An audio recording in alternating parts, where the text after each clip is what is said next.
Our first speaker is Chip-Northrup. Excuse me. Chip is the former planning manager at the Atlantic Richfield Company and has been an investor in the acquisition and sale of offshore oil rigs and oil and gas projects for more than 30 years.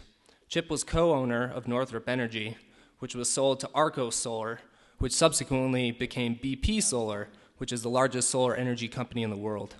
He has also served on the Governor's Energy Advisory Council in the state of Texas, where he lives. Chip has a bachelor's degree from Southern Methodist University and attended the Wharton School of Finance at the University of Pennsylvania, where he earned a master's degree in business administration. Will you all please help me welcome Chip-Northrup?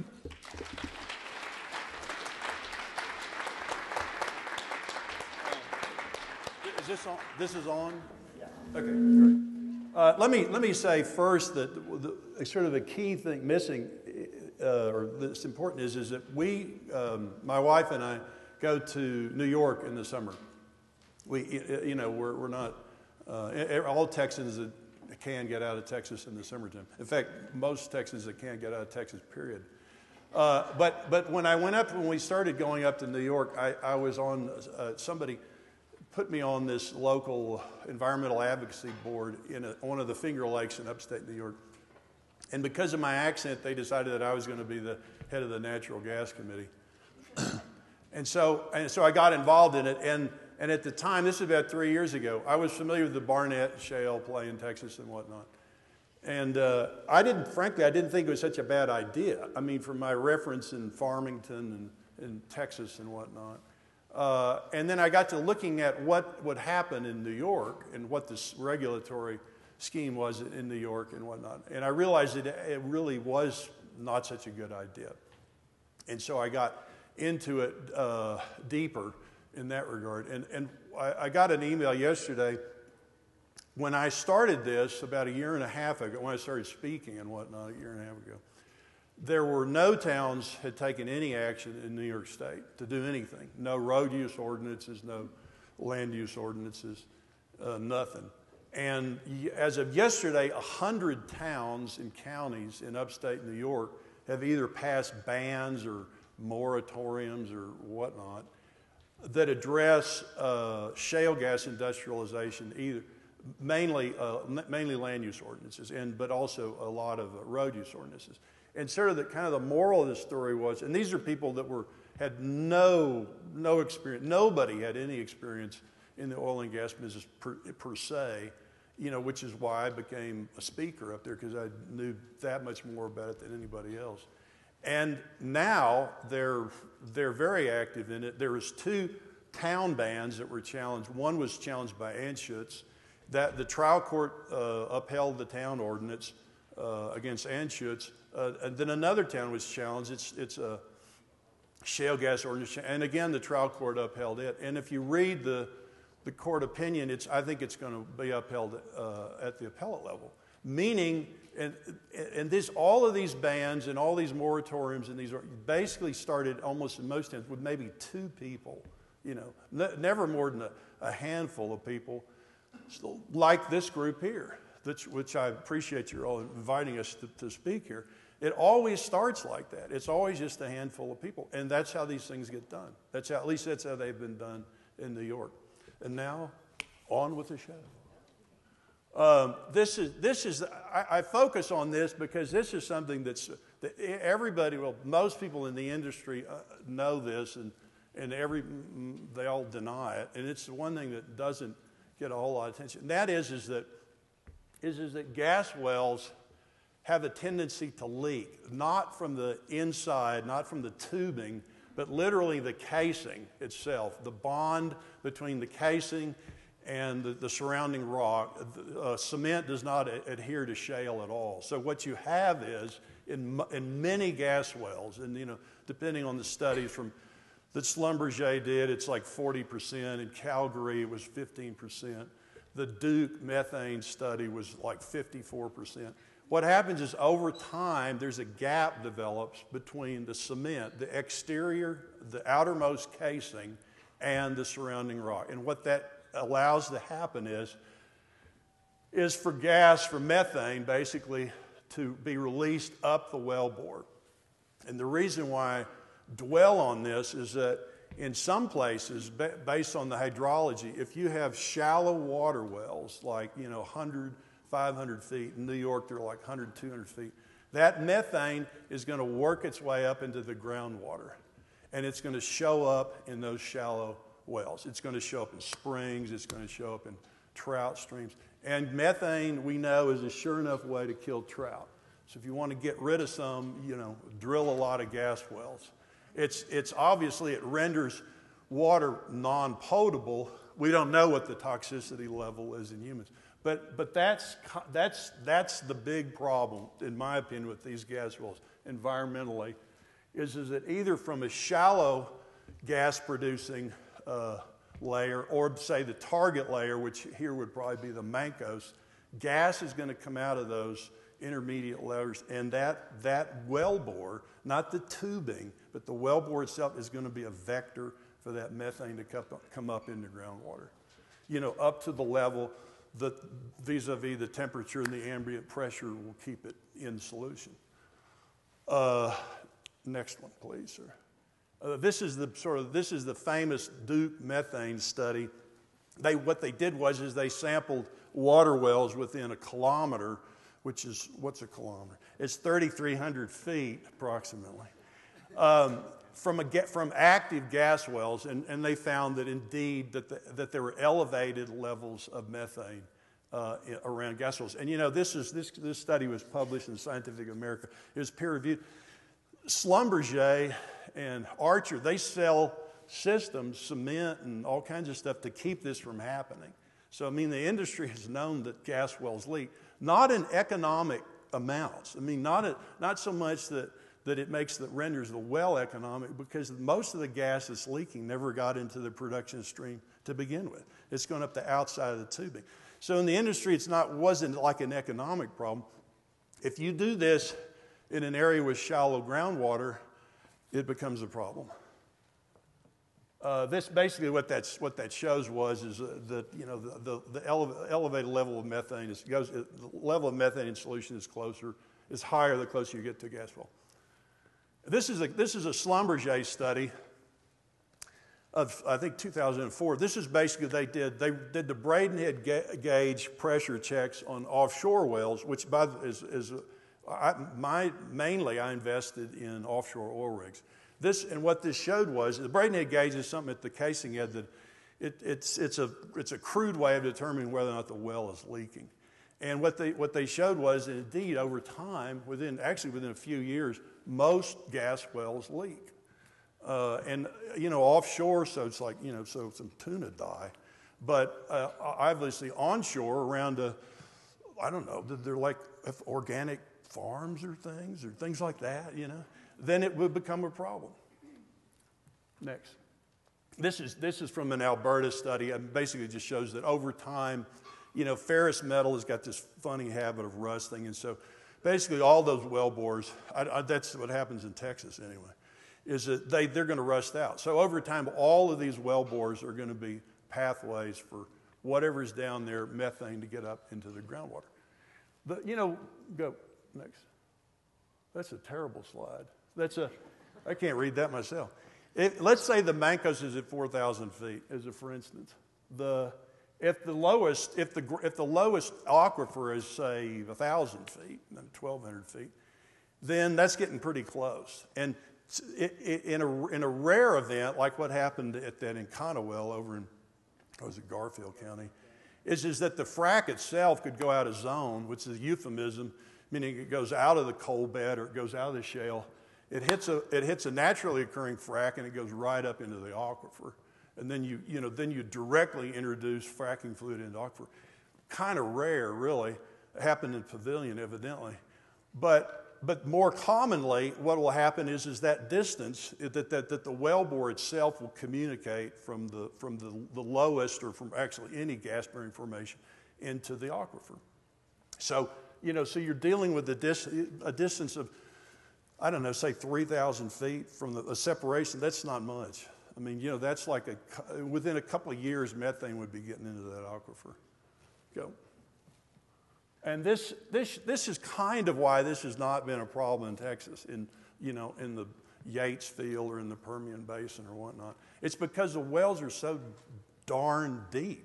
I mean, they're tapping the Ogallala, and they get deeper every year.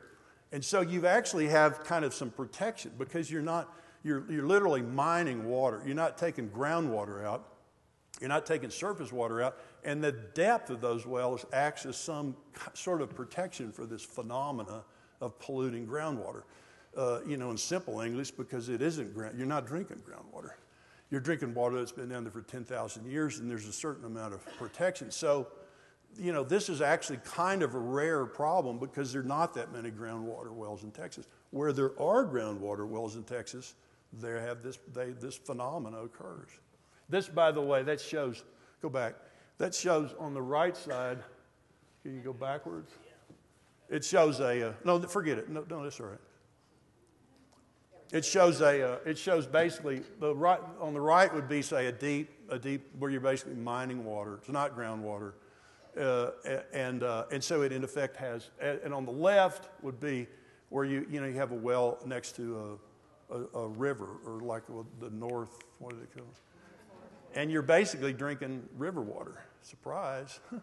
And that means that if whatever gets into that river is subject to pollution, both from the surface, which goes right into the groundwater, which does not happen, if you're mining water out of a deep aquifer, or methane that's coming up into the groundwater. So the problem is you just need to stop drinking from these springs and these damn shallow wells, and you wouldn't have a problem.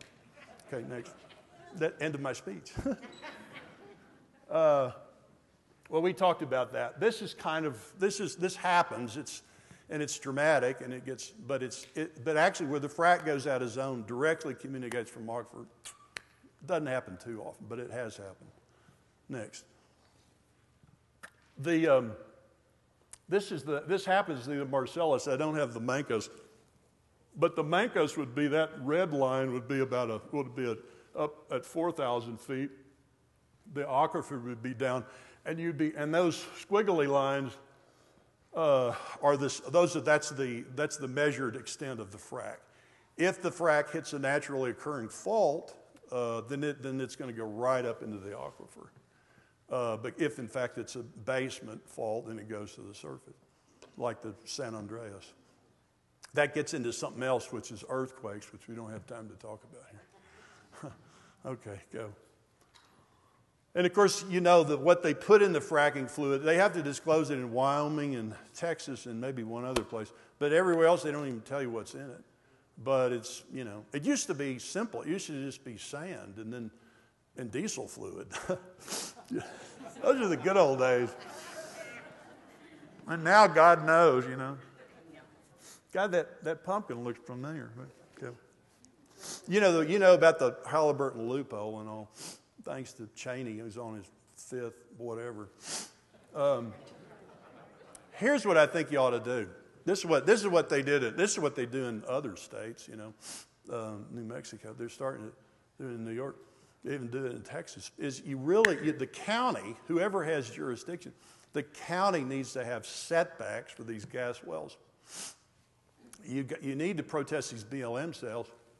You know how that happens. Somebody went in there, some guy from Kansas probably. He went in there and he just went, I want this, this, and this, and then boom, they showed up on the lease, on the bid list. But anyway, the county, within its power, Delta County, needs to set setbacks for gas wells from springs, from rivers, from water wells, from houses. Most states have setbacks. They're typically token setbacks. Actually, the worst state in the union is New York. The setback for a gas well in New York is 100 feet from a house, 150 feet from a school. It's 0 from a stream. Up in Alberta, they have pretty adequate setback. But literally, based on the hydrology, these wells should not, in my opinion, they shouldn't be even within a mile of any spring, of any groundwater source, and I'm being generous on that. If it's any closer than that, then they're talking 160 wells, and then you do the probability, like 20% of them are going. It's 100% probability. You know, if 1 in 10 leaks and you drill 10 wells, then that's 100%. 100% probability that methane will be introduced into the groundwater. Guarantee. You look at any study you want to look at, that's what will happen. So the only thing, well, not the only thing to do, the first thing you can do is you can from the county within its authority can just say, well, you're going to have to put that thing way the hell over there, because otherwise it's going to pollute that groundwater. The other thing you can do is you can, and you do need to do this, is you need to have court-grade water tests. I mean, stuff that you can take to the Supremes that's got good, what do you call it, chain of custody on it. It's a reputable, independent lab. You need to test the stuff out of this. Forgot where I was for a minute. The water. So that you can take those water tests and probably the air tests while you're at it. So you can take those things to court. I know that sounds pretty, grim, but I mean, that's what you need to do. And frankly, you need to let everybody know that you did it. We have tested it. We've tested it over here, over here, over here. All this water has been tested. Chain of custody is locked up at Dewey Cheatham at Howe in Denver, Colorado, and we are ready for you. And by God, you better hope that who leases his property's got a whole lot of money, because that's what you're going to go after.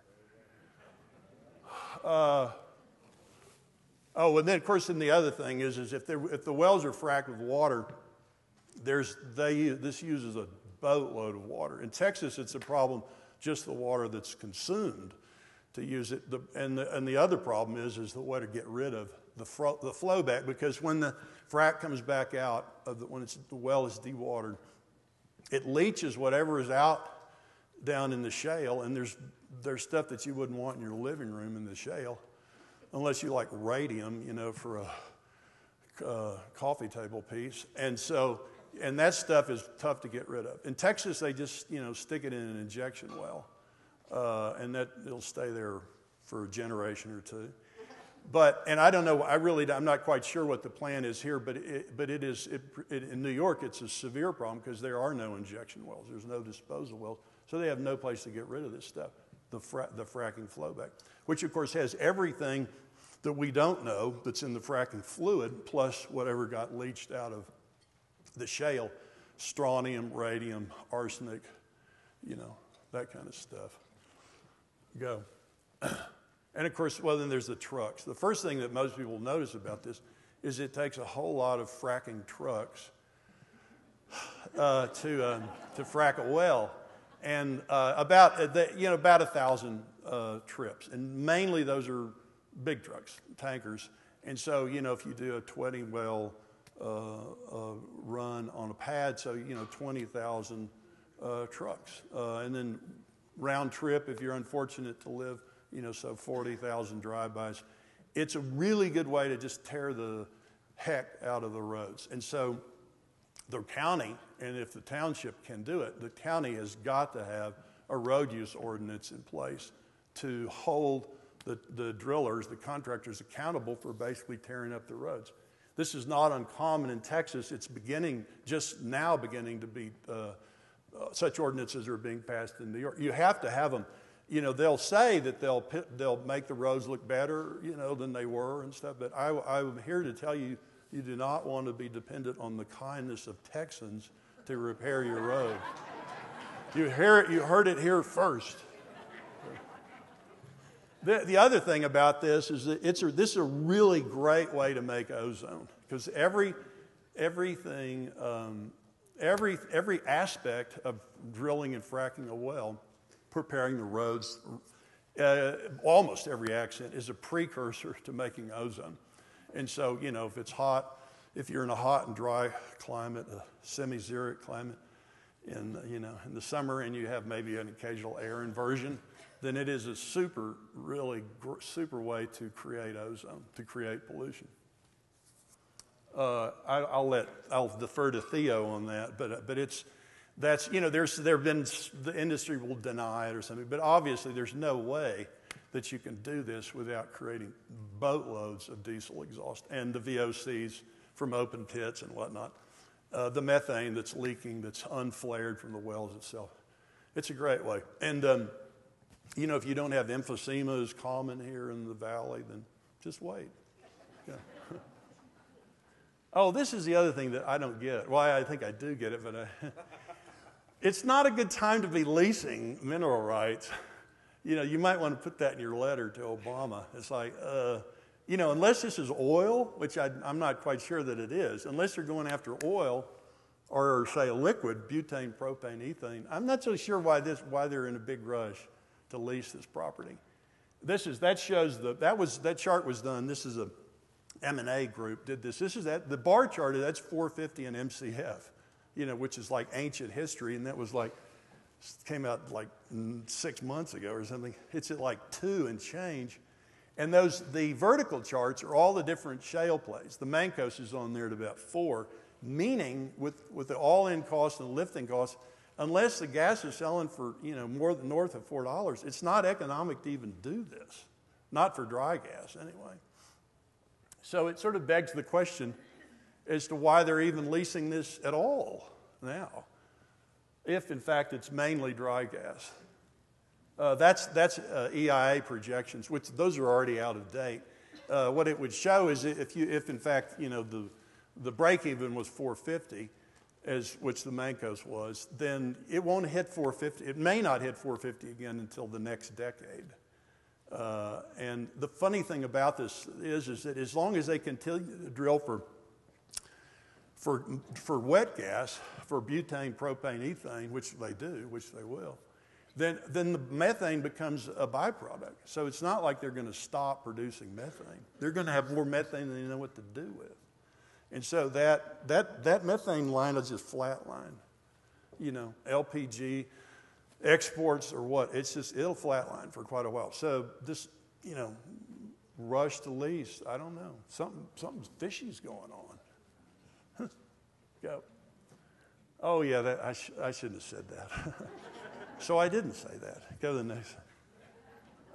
And that's just a summary. I know this kind of bass backwards, but you really need to get a independent, and you need to do this collectively. You know, I mean, don't everybody rush out and get a water test, but you need to go systematically and get court grade, you know, chain of custody water test, and don't worry about, you know, everything. Just test for the big 6 or something, you know, and go and start with methane first. You know, don't worry about what you don't know. Worry about the things that you know that you do not know, or whatever that guy said. You know, go for the methane. Go for the methane. You know, and you got to get those. If you got to get those land use ordinances in place, you got to push that as far as you can. It's got to be based on the hydrology. It has to be local. It's got to be based on the topography, and it's got to be done correctly. It has to be done professionally, but got to get them in place. I mean, there's some model counties in New Mexico that have done this. There's some great townships or towns in Texas, but you have to take advantage of every legal tool that you have, and that's one of them. Road use ordinance, got to have them in place, and get ready to sue somebody, and you know, just pray that somebody's got really deep pockets. You know, then you're ready, and if they screw up every one of these frickin' fracking organic orchards and farms, then you sue them. You go sue them. And that is all I have to say.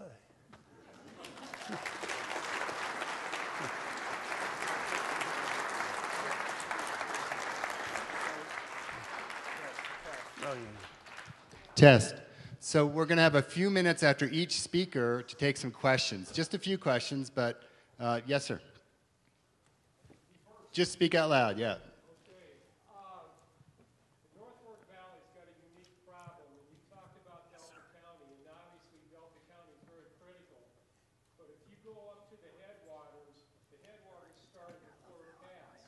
The upper portion of that is in Gunnison County. So, and some of the like School Mountains up in Gunnison County. So, what I hear you saying is we need both Delta County and Gunnison County really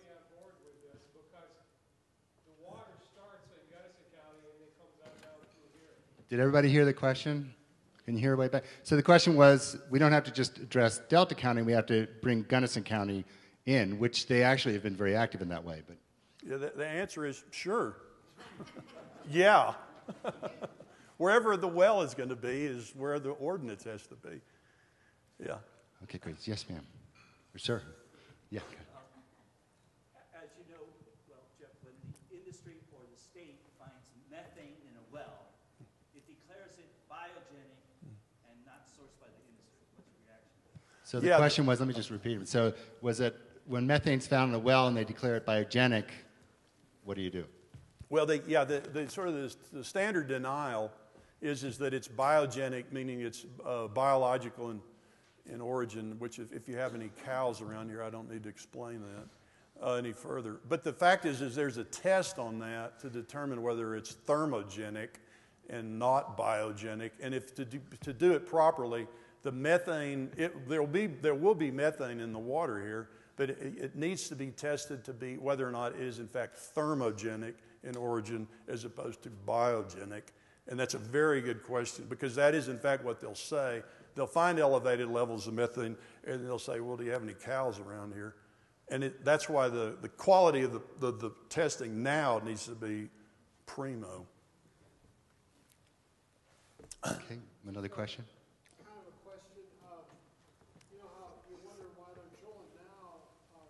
When the price is down, aren't the lease prices also down, and then they cap them off until the price goes up? Is that a So the question was about the timing of the lease sales, and if the price goes down, do they wait, I guess? I don't know why they're leasing now. I mean, the only economic reason they could be leasing now is that they think it's oil. They think they're going to frack shale for oil or drill for oil or something really wet gas, propane. You think? I think that's possible. If it's not that, then it's purely political. It's for the BLM to say, we leased 33,000 acres and that's like a good thing. It's absolutely, if it's methane, it is absolutely the worst time since the turn of the century to be leasing mineral rights. Okay, Marlon?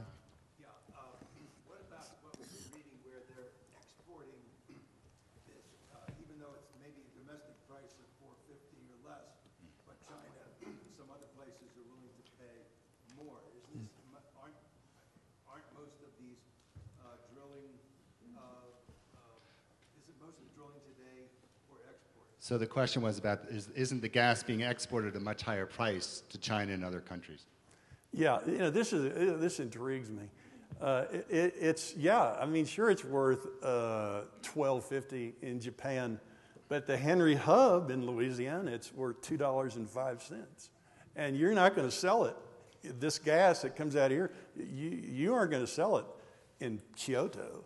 You're going to sell it to Henry's Hub for $2.50, and that's the end of the macroeconomic explanation for that. The fact that it's not fungible. It costs a whole lot to get it to Yokohama, and the fact that it sells for more over there, it's like, so what?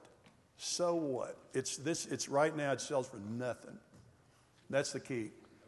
Okay, yes, sir. Thank you for coming. I appreciate your comments. I know you've got some good responses. Here's what. I'm Aubrey McClendon, chairman of Chesapeake. On a news thing the other day, he said, show me the accidents. Show me the people who are sick. Help me out with this. I mean, I know where he's coming from. Yeah. So the question was, the head of the energy company says, I don't see anybody sick. What's your proof? He's not looking hard enough. The fact is that it's a good point. The fact is the industry is in the denial stage, not in the psychological standpoint, but in the legal standpoint, in that they are denying everything, every aspect of it. They have to deny. It's biogenic methane. It's cows. Nobody's sick. They're denying everything. And the reason why is that, think about it, it's like the cigarette analogy. As soon as they admit that it's not biogenic or somebody might be sick, then the cow gets out of the barn. So their attorneys And they are telling them to deny everything. And that's, in fact, what they're doing. Okay, great. Well, let's give Chip a great hand for coming out here today.